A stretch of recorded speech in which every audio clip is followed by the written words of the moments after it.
Hi everyone, and welcome back to our mini-series on how to write an essay. Today's episode is episode 3, and we're going to be looking at how to write an effective body paragraph. If you haven't seen parts 1 and 2, they'll be linked in the description box below. Make sure to check them out before you watch this video. Today's mini lesson will be split into 3 different parts. First of all, we'll look at the structure of a body paragraph. We'll look at examples for each part of the structure, and at the end I will show you an example paragraph in its entirety. So a body paragraph can also be broken down into smaller elements to make it easier for us to remember when preparing for exams. So let's take a look at the structure together. So in order to write a good body paragraph, there are 3 simple letters you need to remember. The first one is P. The second one, E, and the third letter, E. You only need to remember the word P. P stands for point. That is, what are you trying to say? The next one is evidence. Evidence to support your idea. And the last one is your explanation. You need to give reasons for your ideas. So your first sentence in your body paragraph should always be your point. What exactly are you trying to say? Let's take a look at some examples. Let's imagine you have to write an essay about technology, the pros and cons, the advantages and disadvantages. This could be an example of a topic sentence or your point in your body paragraph. Technological devices now make it easy to contact people in cases of emergency. Let's take a look at another example that looks at the reasons why private education may not be accessible for everyone in a city. Private education does not cater to the vast majority of people living in the local area. As you can see, these 2 sentences show exactly the topic of my paragraph. The first one is going to discuss how I use my device to contact people, and in the second part, private education, the reason it is not good in our local city. So after you've written your point, the sentence which tells the reader exactly what you want to say, then we have to give some evidence to support our idea. So let's take a look at some examples together. With the use of social media apps such as FaceTime, WeChat and WhatsApp, our contacts are always at our fingertips. This sentence gives evidence to support our point. Here we give some concrete examples like FaceTime for Apple. We also talk about social media apps such as WeChat and WhatsApp. Now let's take a look at another example that links to our point about private education. On average, the people in the city have an income of around £1,300 each month. This example may not be 100% true, but it does give some fact and some element of truth to your writing. This will make your point have more of an impact and more believable to the reader. So after you've given your evidence, you really want to explain this to make it very clear to the reader the reasons why this is a good thing or a bad thing. Let's take a look at some examples together. So this one is about our technological question.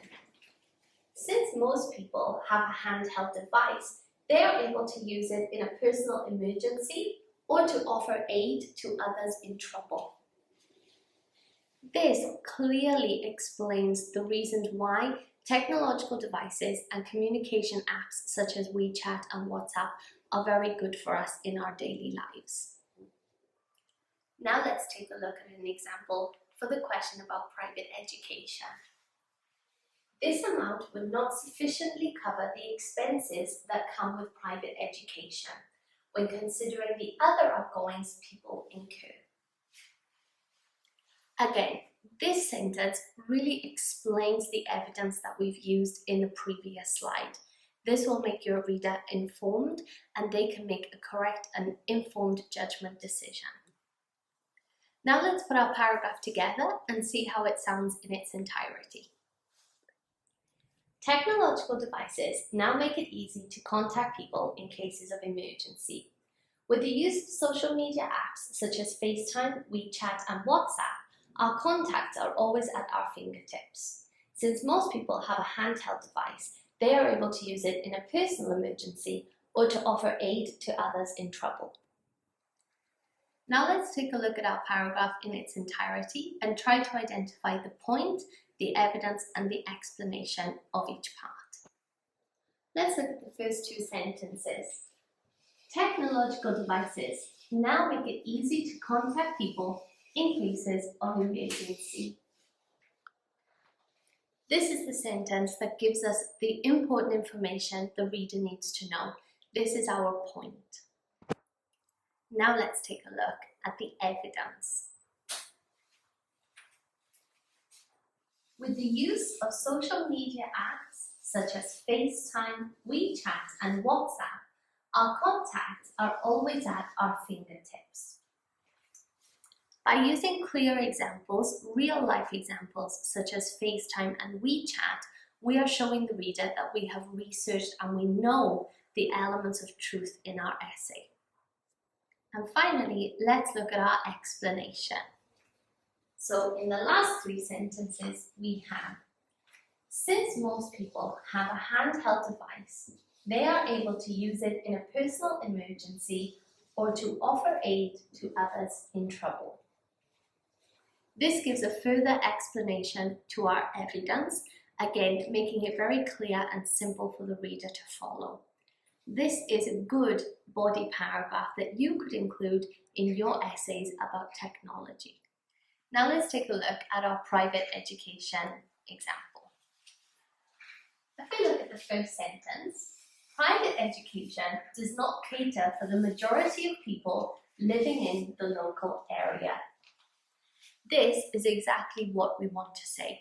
We are not using complex vocabulary or complex ideas. We want to make the reader informed so they know exactly what the paragraph is going to be about. Now let's take a look at the evidence for this paragraph. On average, the people in the city have an income of around £1,300 each month.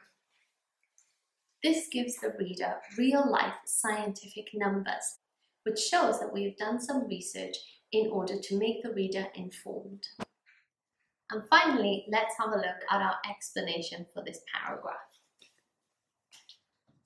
This amount would not sufficiently cover the expenses that come with private education when considering the other outgoings people incur. So this gives a very detailed explanation of the previous things we've spoken about in the paragraph. Again, showing the reader that we are informed on the topic. So as you can see, this is a very strong paragraph that you could use in any essay linked to private education and the pros and the cons. We hope this video has helped you get a better understanding about how to write a body paragraph. Please don't forget to like and subscribe for future videos, as next week we'll be looking at the conclusion part.